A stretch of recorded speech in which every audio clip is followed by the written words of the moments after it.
म्हणे माझेची सर्व सुख पाहिन श्रीमुख आवडीने स्वरूप लक्षणाचा महिमा सांगितला. कधी कधी आमच्या संतांचं वाङ्मय झालं. देव ओळखण्याकरता दोन प्रकारचे लक्षण श्रुतीमध्ये सांगितले, वेदामध्ये सांगितले. श्रुती शब्दाचा अर्थ काय होतो माहितीये?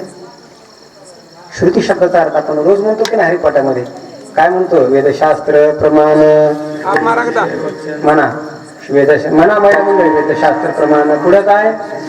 आता तुमचा हरिपाठचार होता का नाही? आता नाही का? धन्य तुम्ही रोज भजन करताय, आनंद वाटतो. वेदशास्त्र प्रमाण श्रुतीचे वचन. श्रुतीचं वचन, श्रुती शब्दाचा अर्थ काय होतो? वेद. बर का? श्रुती शब्दाचा अर्थ होतो वेद. वेद आणि श्रुती याच्यामध्ये काही फरक नाही. स्मृती वेगळी आणि श्रुती वेगळी.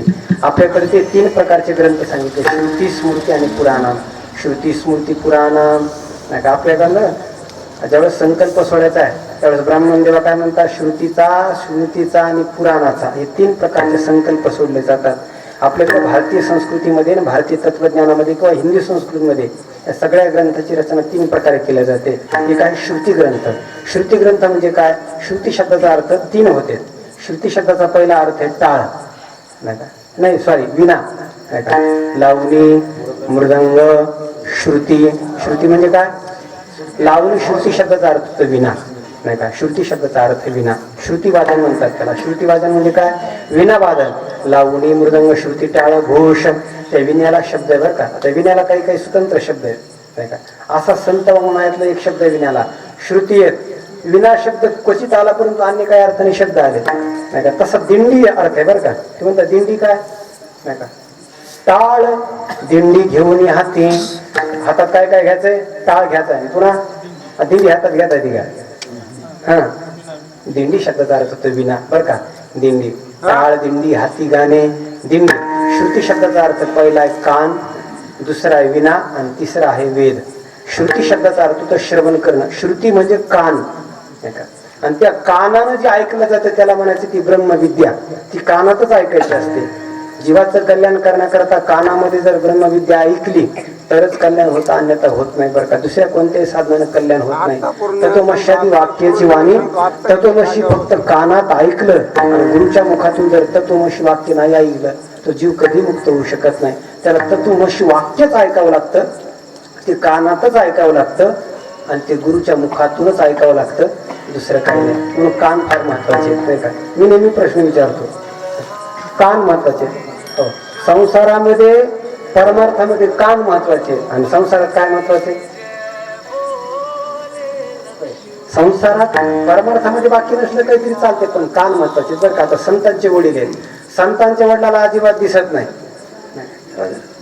संतांच्या वडिलाला दिसत नाही, अजिबात दिसत नाही, पण कान महत्वाचे त्यांचे. तुम्हाला सांगतो त्यांचं यांच्या वडिलाला दिसत नाही जवळपास 2000 अभंग पाठ आहेत आणि बालपणापासून दिसत नाही नाही मग आपलं हा सूरदास आहेत 2000 अभंग पाठ आहेत, काकडा पाठ, हे सगळं पाठ आहे. म्हणजे कान, परमार्थामध्ये कान महत्वाचे. परमार्थात कान नसतील तर काय महत्वाचं नाही नाही का? तरी अवधान ऐकले दिजे मग सर्व सुखासी पात्र विजे, हे प्रतिज्ञोत्तर माझे उघडाय का? मग संसारात काय महत्वाचे? नाही परमार्थात महत्वाचे, संसारात नाही का? आता एवढं बी कळलं नका. संसारात तुमच्या सोयीने सांगा, तुम्हाला काय वाटतंय? कोणतं इंद्रिय महत्वाचं आहे नाही का? डोळा महत्वाचा आहे का? संसारात महत्वाचं नाक आहे माणसाला नाही का? माणसाला नाक जाऊ दे ना काही जाऊ दे वापर बरं का? काही काही माणसाला नाकच नसतं, मला नाक काटे संप्रदाय. परंतु लक्षात ठेवा कान महत्वाचे आहे. ती ब्रह्मविद्या कानात ऐकली तरच कल्याण आहे, अन्यथा जीव मुक्त होत नाही. आपल्याकडे आपले मधुसूदन सरस्वती यांनी पाठ सांगत असताना गाय मिली बरं का? आता आपल्याकडे पाठ चालतो आणि ते लक्ष्मण भाऊ वगैरे ऐकतात. आता अवघड विद्या आहे, कोणाचं काम नाही, त्याला लई हुशार माणूस पाहिजे, हे ऐकायला परदमदार माणूस पाहिजे. शुद्ध अंतरंग परमार्थ वेगळा, हे बहिर्मुख परमार्थ वेगळा, अंतरंग परमार्थ वेगळा. अंतरंग परमार्थ ज्याला कळाला आणि ज्याला वेदांत कळाला त्याला शुद्ध परमार्थ कळाला. ज्ञानदेव म्हणे जप माळांतरी धर्मसी हरी जपे सदा. सांगायचं काय मला? ती गाय मिली आणि गाय मिळाल्यानंतर मधुसूदन सरस्वतीने तिच्या कानात सांगितलं बाई मरू नको म्हणे नाही का? आणि तिच्या कानात गेले तिला तत्वमसी महावाक्याचा उपदेश केला आणि तिचं कल्याण केलं. जड जीवाच्या सुद्धा कल्याणाचं ते साधन आहे. म्हणून कानात उद्देश करायचा. श्रुतीमध्ये प्रमाण दिलं. श्रुतीमध्ये दोन प्रकारचे लक्षण सांगितले. एक तटस्थ लक्षण सांगितलं आणि एक स्वरूप लक्षण सांगितलं. आता विचार पुढे पुढे नेतो तुम्हाला. येतो या विमानी भूतानी जायंते जीवंती तत्प्रविशंती तत्प्रविशंती तत्विजिजासस्व तद्ब्रह्मेती. ब्रह्माचं लक्षण काय सांगितलं? येतो वा इमानी भूतानी जायन येन जीवंती तत्ब्रह्मेती. ब्रह्म कशाला म्हणायचं? ज्या परमात्म्यापासून सृष्टी उत्पन्न होते, ज्याच्यामध्ये निर्माण होते, ज्याच्यावरती राहते, ज्याच्यामध्ये नष्ट होते, त्याला म्हणायचं परमात्मा. त्यालाच म्हणायचं ब्रह्म.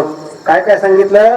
ज्या परमात्म्याचे जग निर्माण होतं, जग नष्ट होतं आणि त्या परमात्म्यातच विलीन होतं. जयापासून सकळ महिमंडळ हे झाले, तो हा पंढरीचा राणा नई अनुमाना श्रुतीशी. पंडुरंगाचं पंढऱ्या राहण्याचं काय लक्षण केलं? जयापासून सकळ मही मंडळ हे झाले, त्या परमात्म्यापासून जग.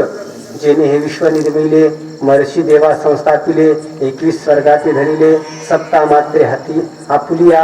असा तो परमात्मा पंढरीचा परमात्मा. मला सांगायचं तटस्थ लक्षण आहे का स्वरूप लक्षण आहे? ते तटस्थ लक्षण आहे. कसं काय तटस्थ लक्षण आहे? त्या परमात्म्याच्या ठिकाणी जग नित्य का आणि कधी आहे कधी नाही. स्वरूपाच्या ठिकाणी रुचीवरती सर्प नित्य का नित्य. स्वरूप दोरीच्या ठिकाणी सर्प आहेच का कधी आहे कधी नाही? कधी आहे कधी नाही. तसं आत्मस्वरूपाच्या ठिकाणी जगत कधी आहे कधी नाही का? ब्रह्म जिथं असतं तिथे जगत राहतं का? नसतं. कधी आहे कधी नाही. मग जसं जग ज्याच्यापासून जग तयार झालं असं लक्षण करत असेल तर जग कधी आहे कधी नाही असं जर त्याचं लक्षण केलं तर याला म्हणायचं तटस्थ लक्षण आहे. आणि स्वरूप लक्षण काय आहे? त्या अभंगाच्या पहिल्या चरणात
आपल्याला आनंद थांबायचं बघा. त्या परमात्म्याचं तटस्थ लक्षण सांगितलं. येतो आईमानी भूतानी येन जायंते जीवंती तत्प्रविशंती तद्ब्रह्मेती.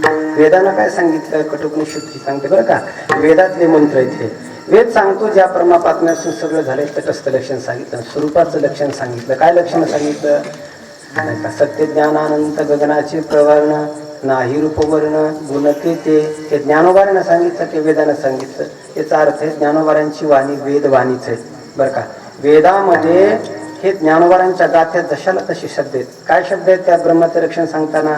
पांडुरंगाचं लक्षण करताना काय ज्ञानोबाऱ्यांनी शब्द वापरले? सत्य ज्ञानानंत गगनाचे प्रावर्ण. हे ज्ञानोबाऱ्यांचे शब्द पहा आणि वेदात येणारे शब्द सांगा. पहा, मी वेदातले शब्द उच्चारण करून दाखवतो तुम्हाला. वेदात काय सांगितलं? वेदामध्ये सांगितलं सत्यम ज्ञानम अनंतम ब्रह्मेती. श्रुतिवचन काय सांगितलं? सत्यम ज्ञान अनंतम ब्रह्म. फक्त त्याच्यामध्ये थोडासा पाठभेद आहे बरं का. दोन पाठभेद आहे. सत्यम ज्ञान आनंदम ब्रह्म आणि कुठं कुठं बोललं जातं सत्यम ज्ञान अनंतम ब्रह्म. आता एवढंच उत्तर आहे. त्याचं विश्लेषण जर करायला गेलं, आनंद आणि अनंत याच्यामध्ये जास्त फरक नाही. जे अनंत असतं ते आनंदाचंच असतं, जे आनंद रूप असतं ते अनंतच असतं. विठाल विठाल. ते परमात्म्याचं स्वरूप लक्षण सांगितलं. स्वरूप लक्षण म्हणजे काय? ते परमात्म्याच्या ठिकाणी नित्य असतं. परमात्म्याच्या ठिकाणी सत्यत्व नित्य, आनंद नित्य, नाही का, सत्य ज्ञान, नाही का, सत्य ज्ञान अनंत, ज्ञान रूपता नित्य, सत्य रूपता नित्य आणि आनंद रूपता नित्य, असं त्या परमात्म्याचं लक्षण सांगितलंय. नाही रूपवर्ण गुण जेते, ज्या परमात्म्याच्या ठिकाणी रूप नाही, ज्याच्या परमात्म्याच्या ठिकाणी कोणता गुण नाही, नाही का, हे काहीही नाही, असा जो परमात्मा, तोच मी अभंगाच्या दुसऱ्याच्या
लक्षण सांगितलं, तटस्थ लक्षण सांगितलं, स्वरूप लक्षण सांगितलं. तोच परमात्मा ज्ञानोबा म्हणतात, मी माझ्या नजरेनं पाहिला तो हरे श्री हरी, आणि डोळे भरून पाहिला डोळे भरी, पण कसा पाहिला? पुन्हा अवघड ज्ञानोबा बोलले तर खरं, पण पुन्हा अवघड बोलले. काय बोलले? पाहता पाहणे दुरी सारून या त्रिपुटीचा लय केला. बरं का, त्रिपुटी म्हणजे काय? इथं 3 पदार्थांचा विचार असतो, त्याला म्हणायचं त्रिपुटी. कशी त्रिपुटी असते? ज्ञाता ज्ञान आणि ज्ञेय याला म्हणायची त्रिपुटी. बरं का, भोगता भोग भोग्य याला म्हणायची त्रिपुटी. जी त्रिपुटी असते ना, ध्यान ध्याता आणि ध्येय याला म्हणायचं त्रिपुटी. पाहता प्रमाता आहे, पाहणारा, दृश्य आहे, आणि एक आहे दृश्य आहे. बरं का, एक साक्षी आहे आणि एक प्रमाता आहे, याला म्हणायचं त्रिपुटी. त्रिपुटी शब्दाचा अर्थ 3. बरं का, थोडासा विचार आहे. आता हे हार पाहिला तुम्ही, नाही का, हार पाहणारे तुम्ही आहेत की नाही? हार पाहणारा. आता हार जर तुम्ही पाहिला, ते हार काय झाला? दृश्य झाला. काय झाला? दृश्य झाला. याला पाहिलं की नाही तुम्ही? आणि पाहणारे तुम्ही वेगळे. आता या हाराचं ज्ञान झालं तुम्हाला, हे हार आहे म्हणून. हे हार असं जर तुम्हाला ज्ञान झालं असेल, तर हे झालं हाराचं ज्ञान. आणि हार काय झाला? ज्ञेय झाला. हार काय झाला? ज्ञेय झाला. आणि तुम्ही कोण झाला? ज्ञाता. याचं ज्ञान झालं म्हणून तुम्ही ज्ञाता. कशाचं ज्ञान झालं? हाराचं ज्ञान झालं म्हणून हाराला म्हणायचं ज्ञेय, आणि जे झालं त्याला म्हणायचं ज्ञान. नाही का, पाहण्यामध्ये 3 गोष्टी असतात. एक पाहणारा असतो, जे पाहायचे ते असतं, आणि ज्याने पाहायचे ते डोळ्याचं साधन असतं. बरं का, आता मी ज्या गोष्टीला पाहतो, मी पाहत आहे. आणि आता हे पाहता वेगळा आणि पाहणारा वेगळा. आता हे तुम्ही सांगा, हे तुम्ही पाहते आहेत का पाहणारे? ते पाहतोय की नाही? आता तुम्ही पाहते आहेत की नाही? आणि पाहण्याचा विषय काय आहे? हार आहे. हार वेगळा आणि तुम्ही वेगळा, दोन आहेत का नाही? दृश्य आणि द्रष्टा एकच आहेत का भिन्न भिन्न? भिन्न भिन्न. ज्ञानोबा म्हणतात त्या परमात्म्याला पाहत असताना त्रिपुटीचा विचार बाजूला केला. मी पाहणारा वेगळा झालो, ज्याला पाहायचं तो वेगळा झाला, आणि ते परमात्मा चैतन्य तेही वेगळं झालं. फक्त अवशिष्ट चैतन्य परमात्मा तो शिल्लक राहिला. त्याचा परिचय शेवटच्या चरणात देतात.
Oh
ज्ञानदेव म्हणे ज्योतीची निज ज्योती ही उभय मूर्ती विटेवरी ज्योतीची निज ज्योती ते परमात्मा परब्रह्म आहे बरं का. ज्योतीच्या संबंधाने 3 प्रकारचं केलं. ज्योती म्हणजे प्रकाशता. 4 प्रकारचा प्रकाश सांगितला. सूर्याचा जो प्रकाश आहे त्याला म्हणजे जड प्रकाश आहे. आणि अंतःकरणस्थ चिदाभास त्याला म्हणजे चिच्चड प्रकाश. आणि स्वयंभू प्रकाश म्हणजे तो परमात्म्याचा प्रकाश आहे. हो, जे जडाते जीववी जे अंतःकरणामध्ये प्रकाश आहे, अंतःकरणामध्ये ज्ञान रूपता आहे, अंतःकरणामध्ये जी जाणीव आहे आणि बुद्धीमध्ये जे कळणेपणा आहे, ते कळणेपणा ज्याच्यामुळे कळतो तो परमात्मा आहे.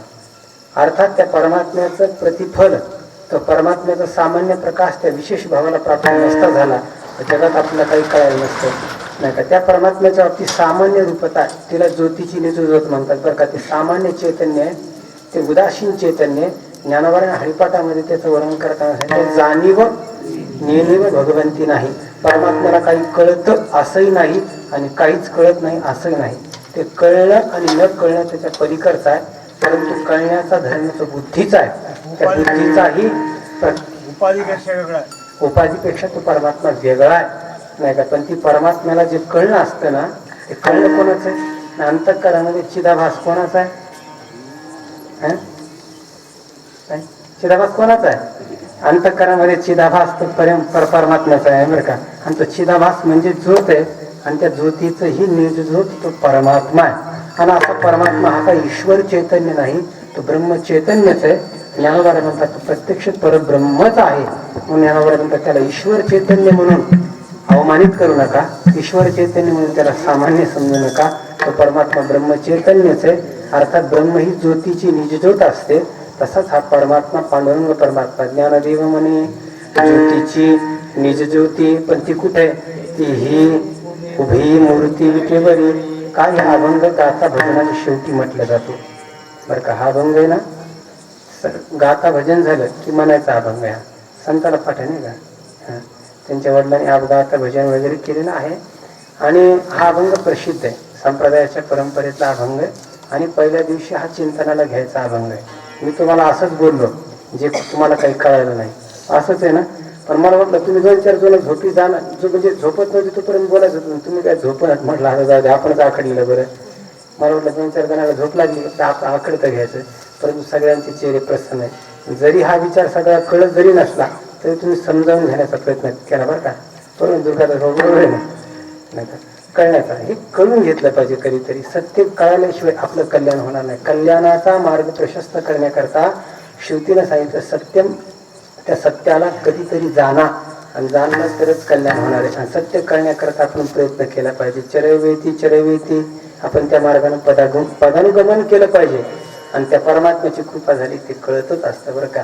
हो, अवघड कळत असतं, अवघड नसतं नाही का. आता एवढा संसार अवघड वाटत नाही, ते परब्रह्म कसं अवघड असेल नाही का. जे अवघड आहे ते अवघड वाटत नाही नाही का. एवढा लोक म्हणजे ते कुठानाच आहे. अरे म्हणून एवढं केलंय ते कुठाना वाटत नाही आणि काय कुठं नाही नाही का. कारण म्हणून तुम्ही पाठाला थांबा, हे कळून घ्या.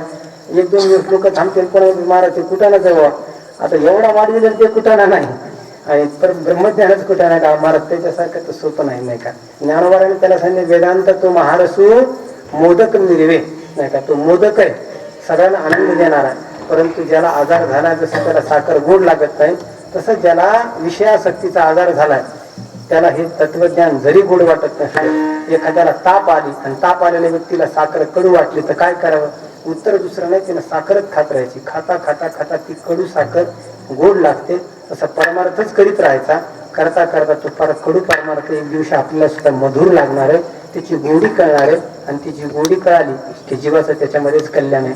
खरं तर आपण खूप मोठे भाग्यवान आहात. खरं तर परम धन्यवासाला प्राप्त आहात. आपल्या गावामध्ये हा कार्यक्रम म्हणजे 3रा कार्यक्रम आहे. छोटे मोठे कार्यक्रम चालूच असतात. त्याच्यामध्ये एवढ्या संख्येनं आपण पहिल्याच दिवशी, आता उद्या तुम्हाला मोठमोठे महात्मे येऊन जातील, ज्ञानी पंडित थोर असे ज्यांचे दर्शनीय महात्मे बरं का. कीर्तन कसे भरावेत आणि कीर्तन कसे असावेत पंडित आज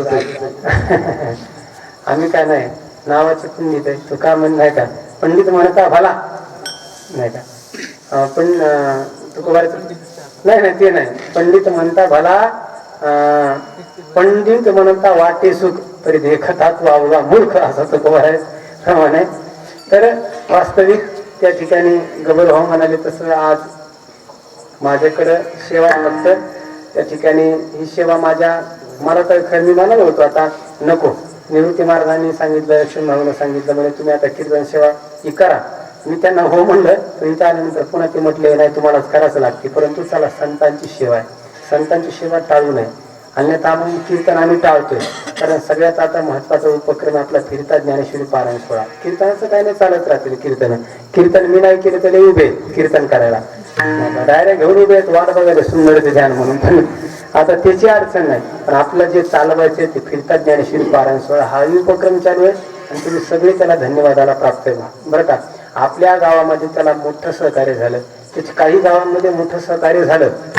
त्याच्यामध्ये पोंडुळ आहे, त्याच्यामध्ये कदमकीनळ आहे, त्याच्यामध्ये नागरजवळ आहे, त्याच्यामध्ये तसा आपला विशेष अग्रगणी भाग असेल तर मंगरुळकरांचा सुद्धा अग्रगणी भाग आहे.